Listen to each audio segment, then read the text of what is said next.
نحمده ونصلي على رسوله الكريم اما بعد. معزز ناظرین،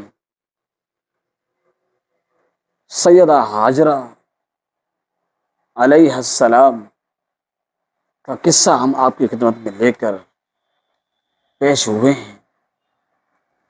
آج جو ہم صفا اور مروہ کی سعی کرتے ہیں، یہ صفا اور مروہ کی سعی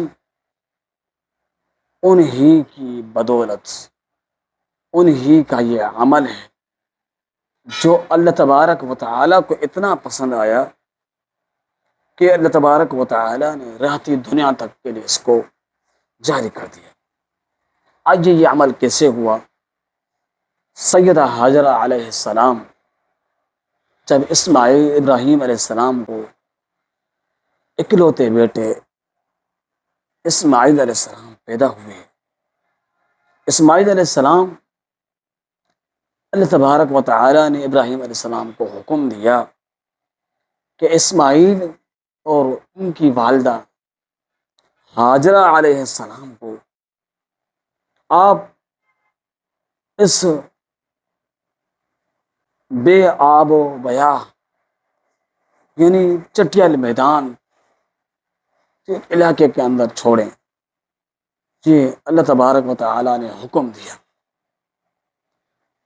کیونکہ اللہ تعالیٰ نے فرمایا کہ وَإِذِ ابْتَلَىٰ إِبْرَاهِيمَ رَبُّهُ بِكَلِمَاتٍ فَأَتَمَّهُنَّ، ابراہیم علیہ السلام سے ہم نے آزمائش لی، انہوں نے ہماری آزمائش کو پورا کر کے دکھایا، اللہ تعالیٰ نے توفیق دی۔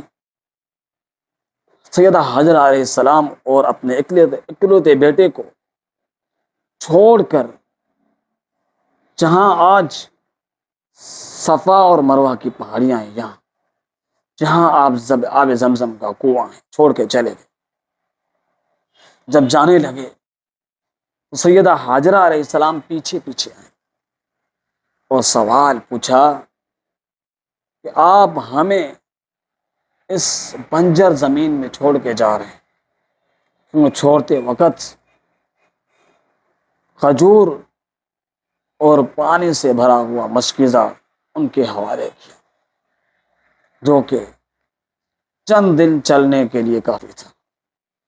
چھوڑ کے جانے لگے، سیدہ ہاجرہ علیہ السلام نے سوال کیا کہ ابراہیم، اس ایریے کے اندر جہاں چٹیل میدان ہے، کچھ نہیں، آپ ہمیں کس کے آسرے پہ چھوڑیں؟ کیا رب کا حکم ہے؟ ابراہیم علیہ السلام نے کہا ہاں، یہ رب کا حکم۔ کہتے ہیں کہ پھر آپ چلے جائیں، یہ اللہ تعالیٰ کا معاملہ ہے، وہ ہمیں ضائع نہیں کرے گا۔ عزیز ساتھیوں، سیدہ ہاجرہ علیہ السلام کچھ وقت کے لیے وہ دودھ بچے کو پلاتی رہیں اور پانی اور کھجور استعمال کرتے رہیں۔ جب ختم ہو گیا کھجور اور پانی، اس کے بعد خوراک نہ ہونے کی وجہ سے بچے کی خوراک پوری نہ ہو، پریشان ہو گئیں، پانی کی تلاش میں صفا اور مروہ دو پہاڑیوں کے چکر کاٹے۔ اس پہاڑی پر، پھر پہلے صفا پر، پھر مروہ پر، صفا پر، مروہ پر 7 چکر کاٹے۔ 7 چکر کاٹنے کے بعد اللہ تعالیٰ کی طرف سے 7واں چکر جب مکمل کیا، دیکھا کہ پانی کا چشمہ بہ رہا، پانی کا چشمہ بیٹے کے پاؤں کے پاس ہے، اور پانی کو اچانک پانی دیکھ کر بہت خوش ہو گئی، اور پانی کو سمیٹنے لگی۔ پانی یوں ہی نکلتا جا رہا ہے، بڑھتا جا رہا ہے، نکلتا جا رہا ہے۔ کہنے لگی اب ادھر ادھر سے ریت جمع کر کے پانی کو ایک ڈھیر کی شکل دے دی، بیچ میں پانی ہے، کنارے سے مٹی دے دی، ریت دے دیا۔ اب کہتی ہیں کہ اب پانی ہے کہ رکنے کا نام نہیں لے رہا، کہتی ہیں زمزم رک جا۔ نبی علیہ الصلوۃ والسلام نے فرمایا کہ اسماعیل اللہ تعالیٰ ان پر ہم فرمائے اگر وہ زمزم کے پانی کو اس طرح رکنا نہ کہتی تو یہ ایک نہر کی شکل میں چلتا، نہر کی شکل میں بہتا۔ تو عزیز ساتھیوں، جہاں پر جب اب وہاں قافلے آتے تھے، اس ایریے سے قافلے گزرتے تھے، تو ایک قافلہ وہاں سے گزر رہا تھا اور اس قافلے کو پانی کی تلاش تھی، اور اس وقت پانی کی تلاش کے لیے پرندوں کا اڑنا اور اس سمت پر جانا یہ دیکھا جاتا تھا۔ انہوں نے دیکھا کہ پرندے اڑ رہے ہیں، کیونکہ وہ قافلہ اس جگہ سے آنے جانے والا تھا، اس کا سفر وہاں اس علاقے سے رہتا تھا۔ وہ پریشان ہو گئے کہ اس علاقے میں تو کبھی ہم نے پرندے نہیں دیکھے، کیونکہ پرندے وہاں ہوتے ہیں جہاں پانی ہو۔ تو انہوں نے پانی کی تلاش کی، اور پانی کی تلاش کرتے کرتے وہاں پہنچے۔ اسماعیل علیہ السلام کی والدہ موجود ہیں، ان سے بات ہوئی، اور پھر انہوں نے کہا کہ اس پانی کو، انہوں نے کہا کہ ہم کو بھرنے کی اجازت، انہوں نے بھرنے کی اجازت دی، لیکن کہا اس کے اندر آپ کوئی چیز نہیں کر سکتے، اس پانی کو نکال کر باہر جا کر اپنی ضروریات کو پوری کریں گے۔ اللہ تبارک و تعالیٰ نے اس جگہ کو آباد کرنا تھا۔ پھر ایک معاہدہ ہوا، معاہدے کے تحت وہ پانی استعمال کرتے رہے۔ وہ جب جانے لگے، اللہ تبارک و تعالیٰ کی حکمت تھی کہ وہ چاہتے ہوئے بھی وہاں سے جا نہیں سکے، آخر اس قبیلے کو وہاں آباد ہونا پڑا، اور وہ قبیلہ وہاں آباد ہوا۔ پھر اسماعیل علیہ السلام اس قبیلے کے ہاں بڑے ہوئے، اپنی والدہ کے ساتھ زندگی گزاری، اور پھر اسی قبیلے سے شادی کی۔ شادی کرنے کے بعد پھر ایک وقت ابراہیم علیہ السلام نے خبر گیری کرنے کے لیے چکر لگایا۔ جب چکر لگایا تو اسماعیل علیہ السلام کے گھر پر پہنچ گئے۔ پہنچ جانے کے بعد انہوں نے پوچھا اسماعیل علیہ السلام کے حوالے سے کہاں ہے، تو اس کی بیوی نے بتایا کہ اسماعیل علیہ السلام شکار پہ گئے ہوئے ہیں۔ تو انہوں نے حالات پوچھے، گھر کے معلوم کیے۔ گھر کے حالات جب معلوم کیے گئے تو اس عورت نے ابراہیم علیہ السلام کے سامنے الفاظات کچھ ایسے ادا کیے جو کہ اللہ تعالیٰ کے تشکر کے نہیں تھے، شکرانے کے طور پر انہوں نے ادا نہیں کیے۔ انہوں نے کہا کہ گھر کے معاملات ہمارے تنگ ہیں، پریشان ہیں، ہم کھانے پینے کے لیے ہمارے پاس کچھ نہیں ہوتا، اس طرح کی ناشکری کے الفاظ ادا کیے۔ ابراہیم علیہ السلام نے کہا کہ جب تیرا خاوند آئے گا تو انہیں کہنا کہ اب انہیں سلام کہنا، اور اب انہیں کہنا کہ اپنے گھر کی چوکھٹ بدل دے۔ اسماعیل علیہ السلام آئے تو انہیں معلوم ہو گیا، اندازہ ہو گیا یہاں کوئی شخص آیا ہے۔ انہوں نے پوچھا کہ فلاں شخص آیا ہے؟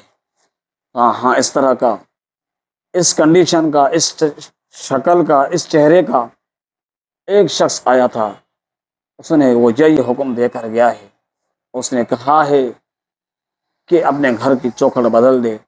اسماعیل علیہ السلام نے کہا کہ وہ میرا والد ابراہیم علیہ السلام ہے، اس نے حکم دیا ہے کہ میں تجھے اپنے گھر سے فارغ کر دوں، تجھے طلاق دے دوں، تجھے چھوڑ دوں، یہ میرے لیے اس کا حکم ہے۔ تو لہذا اسماعیل علیہ السلام نے اس عورت کو فارغ کر دیا، اور پھر دوبارہ شادی کی وہاں اسی قبیلے سے۔ پھر ابراہیم علیہ السلام کسی وقت آئے، اور آ کر اپنی اس بہو سے سوالات کیے، پوچھے، حال احوال پوچھے، زندگی گزارنے کے حوالے سے معلومات کیا۔ تو انہوں نے کلمہ تشکر ادا کیے، اللہ تعالیٰ کا کے احسانات کے حوالے سے انہوں نے بات کیا۔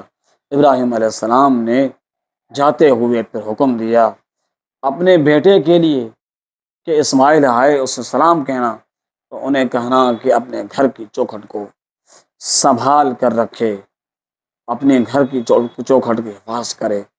اسماعیل علیہ السلام جب واپس آئے تو انہیں بتایا گیا کہ اس طرح کا شخص آیا تھا اور یہ حکم دے کر گیا ہے کہ اپنے گھر کی چوکھٹ کو سنبھال کے رکھے۔ اسماعیل علیہ السلام نے اپنی بیوی کو بولا کہ یہ میرے والد صاحب تھے ابراہیم علیہ السلام، اور انہوں نے کہا ہے کہ اپنی بیوی کی حفاظت کرو، انہوں نے آپ کی تعریف کی ہے۔ اس وجہ سے آپ نے ان کے سامنے کلمہ تشکر ادا کیے تھے، یعنی اس وجہ سے انہوں نے ابراہیم علیہ السلام نے اپنی بہو کی تعریف کی تھی۔ تو لہذا اس واقعے سے مختصر واقعہ ہم نے آپ کی خدمت میں پیش کیا ہے۔ اس واقعے سے ہمیں یہ سبق ملتا ہے کہ والدین اپنے اگر ان سے بیٹے اولاد الگ ہے اور اولاد فرمان بردار ہے، لیکن ان کی خبر گیری کرتے رہنا چاہیے، انہیں مشورات دینے چاہیے، اور اولاد کو بھی چاہیے کہ اپنے والدین کے مشوروں سے فائدہ اٹھائیں، وہی آپ کے حقیقی خیر خواہ ہیں۔ جیسے اسماعیل علیہ السلام کے والد ابراہیم علیہ السلام ان کے خیر خواہ تھے اور انہیں اچھی نصیحتیں کی تھیں، انہوں نے ان نصیحتیں کو قبول کیا تھا۔ آج ہمارے لیے بھی اس واقعے کے اندر یہ سبق موجود ہے کہ ہم بھی اپنے والدین کے مشورے پر عمل کریں، چاہے وہ ہمارے لیے گراں گزرے، ہمارے لیے گراں گزرے دینی لحاظ سے۔ اگر وہ ہمیں کسی ایسے کام کے لیے کہتے ہیں جو اسلام مخالف ہو، اس سے ہمیں بچنا چاہیے، کیونکہ یہ پیغمبر علیہ السلام کی حدیث ہے۔ باقی اس سے ہٹ کر اگر والدین دنیاوی لیول پر ہمیں کوئی بھی نصیحت کرتے ہیں تو ہماری خبر گیری ان کا حق ہے، انہیں کرنا چاہیے، اور نصیحتوں پر عمل ہمارا فرض ہے۔ اولاد کو نصیحتوں پر عمل کرنا چاہیے، اور والدین سے نصیحتیں اور محبتیں حاصل کرنے چاہیے۔ اللہ تعالی ہمیں والدین کا فرمان بردار بنا دے اور انہیں کی عزت اور اکرام کرنے والا بنا دے، اور انہی کے ذریعے اللہ تبارک و تعالی سے ان کے خدمت کر کے جنت حاصل کرنے کی توفیق عطا فرمائے۔ والسلام علیکم ورحمۃ اللہ وبرکاتہ۔